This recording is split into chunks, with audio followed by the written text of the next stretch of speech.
본 영상은 제작사인 고고스튜디오와 홍보 대행사 스콘으로부터 편집 가능한 영상 그리고 영화 초대권을 제공받아 본 영상을 제작하게 되었음을 알립니다.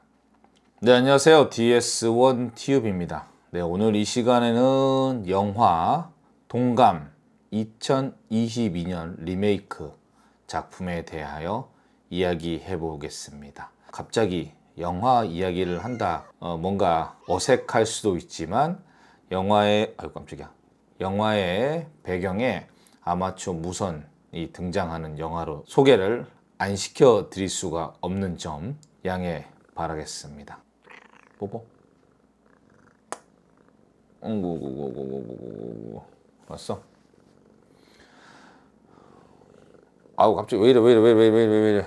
만약에 아마추어 무선 활동을 하시는 영화 감독님이 계신다면 아마추어 무선사가 주인공이 되는 영화를 만들 수 있지 않을까 하는 생각을 해봅니다. 네, 오늘 영화 이야기를 위해서 제가 프롬프트를 좀 준비를 했어요. 네, 이 많은 내용을 다 머릿속에 암기하고 진행을 한다는 자체가 쉽지 않은 문제라서 제가 이렇게 제 아이패드를 보면서 제가 미리 사전에 작성된 자료를 보면서 진행을 한번 해보도록 하겠습니다. 아마추어 무선이 영화 속에 등장하는 작품으로는 2000년에 개봉한 프리퀀시와 김하늘, 유지태 주연의 동감이 대표적이라고 할 수 있습니다. 두 영화 모두 2000년에 개봉을 한 작품으로 프리퀀시는 서로 다른 시간과 공간대 아버지와 아들이 무전을 통해서 만나 과거의 강력 사건을 해결하는 어떤 그런 내용이고요. 김하늘, 유지태 주연의 동감 역시 서로 다른 시간대, 서로 다른 공간과 시간대에 살아가는 남녀가 무전을 통해서 만난다는 로맨스물입니다. 이후에 TVN에서 방영한 시그널은 역시 무전기를 통해서 과거의 미제 사건, 미제 강력 사건을 해결하는 그런 내용이죠. 저 역시 2000년에 개봉한 김하늘, 유지태 주연의 동감을 극장에서 감명 깊게 보았던 기억이 있습니다. 당시 제 나이가 27살이었고요. 풋풋한 청춘이라고 하기에는 어울리지 않는 대학원생 시절이었죠. 대한민국은 1997년 IMF 구제 금융 요청으로부터 2001년 8월 IMF 관리 체계가 공식 종료되는 그 순간까지 대한민국 역사상 아주 큰 변화와 실현 속에 제가 살고 있었습니다. 2000년은 엉덩이 내리세요. 뭐야 이거? 뭐 이거? 엉덩이 내리세요. 네. 2000년은 20세기 마지막 해로 새로운 밀레니엄 시대를 맞이하는 축제가 전 세계에서 열렸습니다. 또한 컴퓨터가 2000년 이후에 연도를 제대로 인식하지 못한다는 결함으로 커다란 재난이 발생할 것이라는 불안감 또한 존재했던 시기입니다. 영화 동감 2022 처음 도입부에 대학교 교내 어떤 학생이 대자보를 들고 지구 종말과 핵폭발을 알리는 외침이 등장하는데 이 부분 역시 그 시기를 잘 반영한 장면 중 하나라고 생각을 하시면 되겠습니다.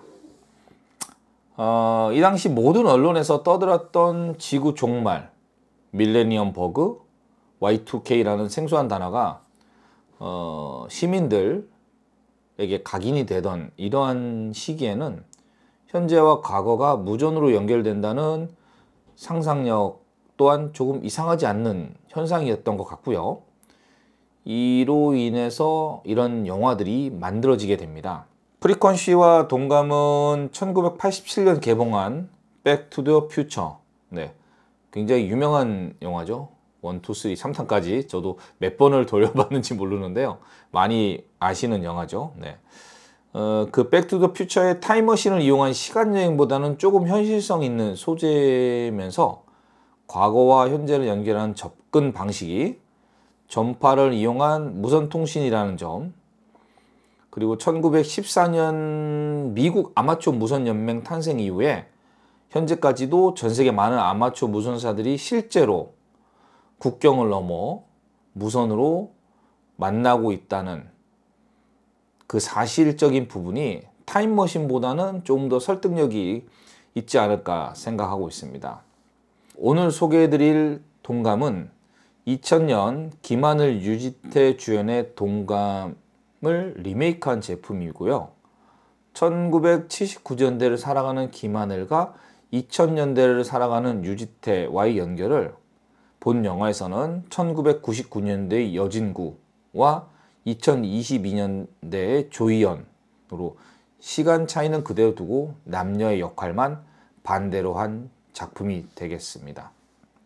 저의 본래 취지는 영화 개봉일인 11월 16일 이전 시사회 초대권을 구독자님에게 드리는 이벤트를 진행을 하기 위해서 영화 제작사와 홍보사 담당자를 사전 미팅 하였으나 시기와 일정이 맞지 않아서 이벤트가 진행이 되지 못하였습니다. 이러한 부분 구독자님들에게 죄송하게 생각하며 본 채널에서는 앞으로 이런 다양한 이벤트 진행을 준비 중에 있으니 많은 방문 부탁드리겠습니다. 먼저 제작사 고고 스튜디오로부터 제공받은 영화 예고편, 짧은 예고편부터 보고 이야기를 진행해 보도록 하겠습니다. 자, 예고편 보시죠. 오. 야, 너 누구야? 헐. 헐이 뭡니까? 헐을 모르세요? 우리 이거 말고 그냥 카톡 할래요? 카톡이요? 자연인이세요? 김용 씨는 1999년을 살고 있고 반가. 저는 2022년을 살고 있다는 말이잖아요. 그럼 이게 진짜라는 겁니까? 네, 너무 신기하죠? 종말이 다가옵니다. 안 오니까 공부나 해. 운명의 상대를 만난 것 같은데. 제가 서한솔이에요. 일단 고백부터 하세요. 저기 한솔아, 우리 내일부터 연인으로 만날래? 문 씨는 좋아하는 사람 있어요? 열 있네.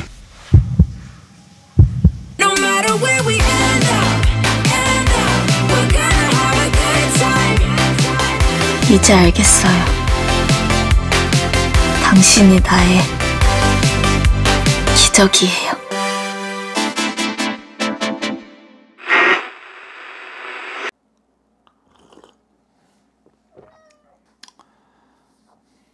지금 예고편 잘 보셨나요? 네. 영화 이야기 간단하게 한번 진행을 해보도록 하겠습니다. 영화의 내용은 스포일러 방지 차원에서 따로 말씀드리지는 않겠습니다. 다만 아마추어 무전사 입장에서 영화 속 무전기 이야기와 영화 관람 후 개인적인 감상평 등에 대한 간단한 이야기를 시작하겠습니다. 영화 동감 2022의 배경은 95학번의 대학생 김용, 여진구 님이 주연을 맡으셨고요. 99년 기계공학과 복학생으로 등장을 하며 영화는 시작을 합니다. 신입생 서한솔, 김혜윤님, 서한솔의 학교 동아리 안내를 해주던 중 아마추어 무선 동아리방 앞에서 관심을 보이던 서한솔에게 개인적인 호감을 표현하기 위해 같은 학과 친구 김은성의 단파 무전기를 빌려 집에 가지고 옵니다. 여기에 등장하는 무전기는 캐노드 TS900 모델로 1973년도에 판매를 시작한 당시 트리오 캐노드사의 TS900 모델입니다. 3.5MHz부터 29MHz 대역까지 사용이 가능한 100W 출력의 HF 무전기입니다. 영화 속에 등장하는 이 무전기가 1999년에 김용이 사용했던 무전기와 2022년에 등장하는 또 다른 여자 주인공 김문희, 조이연 양이 주연을 맡은 김문희가 사용하는 무전기는 동일한 무전기이고 23년이라는 세월 속에 어떻게 같은 무전기가 존재를 하고 있는지는 영화를 보시면 알겠습니다. 그럼 여기서 2000년에 개봉한 동감 속의 무전기는 무엇이었을까 한번 알아보았습니다. 그 당시는 캐노드 TS430S가 등장을 합니다. 이 제품 역시 100W 출력의 HF 무전기며 이 제품은 1983년부터 판매를 시작을 한 제품입니다. 근데 이제 여기서 재밌는 사실은 영화 속 1979년 대학생, 1979년대의 대학생인 여주인공 김하늘이 아마추어 무선 동아리에서 이 TS430 무전기를 빌려 집에 가지고 옵니다. 그러니까 1983년도에 생산된 제품이 1979년에 등장하는 것은 김하늘이 미래에서 과거로 이동하는 시간 여행자가 아니면은 설명이 안 되는 부분이죠. 설정과 고증이 일치하지 않는 내용이며 2022년 동감에 등장하는 TS90과 사실상 바꿔야지 고증이 맞는 내용이 되겠습니다. 한 가지 아쉬운 점은 2000년 영화 동감과 2022년 영화 동감 제작 과정에서 한국 아마추어 무선협회로부터의 장비 지원은 있었으며 무전기 사용 방법과 무전하는 방법 등에 대한 테크니셜 자문 등은 이루어졌는지 혹은 영화 편집 중에 아마추어 무선에 대한 기초 지식이 없는 영화 편집자가 러닝타임 등의 이유로 편집이 되었는지 그 사실은 확인이 되고 있지 않습니다. 통상 영화 제작 과정에서 주인공이 특정한 직업이나 기술을 보이는 장면 등에 대해서는 해당 전문가의 테크니셜 자문이 반드시 포함이 됩니다. 영화 속에 등장하는 변호사나 의사 혹은 전문 기술자 또 액션을 보이는 직업 등이 대부분 이러한 테크니셜 자문을 받아서 표현을 합니다. 영화 동감은 무전기를 사용하여 시간과 공간이 서로 다른 곳에 남녀가 연결된다는 핵심적인 내용을 생각할 때 시대에 맞는 장비의 고증과 콜사인의 등장은 영화를 보는 관객으로부터 더욱 공감대를 불러올 수 있는 중요한 요소임에도 고증이 정확하게 되지 않은 점은 아마추어 무선사 입장에서 매우 아쉬운 부분이라고 생각합니다. 영화 내용 중에 김용이 친구 김은성이 사용하는 무전기를 빌려오는 과정에서 보면 김용은 아마추어 무선을 전혀 모르는 사람으로 등장을 하고 친구의 무전기를 무슨 대학 교재 빌리듯이 빌려와서 책상 위에 설치, 심지어 안테나 선 자체도 꼽히지 않는 무전기를 콜사인도 없이 평서문으로 대화를 시작합니다. 2022년대에서 마이크를 잡은 김문희 또한 CQ 정도는 외치지만 이 역시 콜사인 없이 대화를 시작하는 내용이 그대로 영화에 표현이 됩니다. 1급 아마추어 무전사인 제가 바라본 이 장면은 전파법상 허가받지 아니하거나 신고하지 아니하고 무선국을 개설하거나 운영한 자는 3년 이하의 징역 또는 3천만 원 이하의 벌금에 해당하는 범법 행위입니다. 여진구님과 조희연님은 범죄자가 되었습니다. 졸지에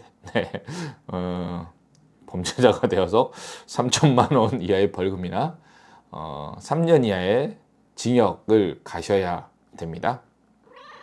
전파는 국가의 자산으로 관리를 엄격하게 하기 위해 국가에서 정해놓은 법령과 운영 자격이 있습니다.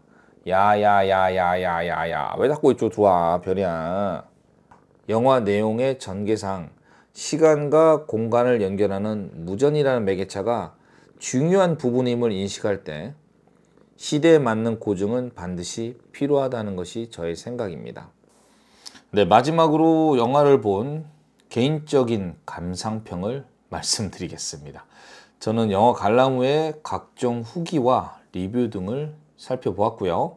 이는 영화를 관람한 다른 사람의 생각이 저와 같은지 혹은 다르면 어떤 부분에서 차이가 나는지 등에 대한 정보를 취합하고 본 채널에서 구독자님에게 좀 더 객관적인 사실을 알려드리고자 하는 부분이었습니다. 네. 일단 저의 개인적인 생각은 저의 20대를 생각하게 하는 설레임이 가장 큰 기쁨을 주었던 영화인 것 같습니다. 영화상 고증과 전개 방식은 전혀 고려되지 않은 저의 순수한 감정이었고요. 또한 남자 주인공 역할의 여진구의 연기력이 뛰어났다는 것은 그 배우를 바라보는 저의 시선 또한 다시 생각하게 하는 부분이었습니다. 영화 디테일한 부분에서 전개 방식과 연결고리가 부정확하고 개연성이 납득이 안 되는 점과 영화 OST로 참여한 유나님의 편지, 김강진의 편지 리메이크 곡이죠. 이 곡이 영화에 등장하지 않는 점은 저로서 이해가 안 되는 아주 이상한 부분이었던 것 같습니다. 그리고 영화 평론가들이 영화의 완성도가 떨어지는 가장 지적을 많이 한 내용, 남자 주인공이 골목길에서 친구 김은성과 후배 신입생 서한솔이 같이 있는 모습을 지켜보며 발걸음을 돌이키는 영화 클라이막스 부분에서 김강진의 편지가 흘러나오며 가사 내용이 이렇죠. 여기까지가 끝인가 보 이제 나는 돌아서겠소. 이 부분이 저는 가장 마음이 아팠던 것 같아요. 20대 젊은 청춘의 사랑과 이별을 가슴 깊이 공감할 수 있는 부분이었던 것 같은데 이 부분이 평론가와 저의 생각이 다른 점은 아마 바라보는 관점의 차이라고 생각을 하면 되지 않을까 생각합니다. 끝으로 한 말씀 드리겠습니다. 지금을 살아가는 40, 50대 중년들에게 당신의 20대 시절의 열정을 다시금 느끼고 싶으시면 가족과 혹은 연인들과 함께 꼭 극장에서 영화 동감 2021을 관람하시기 바라겠습니다. 일상에 찌들었던 순수했던 당신의 감정이 다시 뛰는 소리를 느낄 수 있으실 겁니다. 자, 감사합니다. DS1TV였습니다.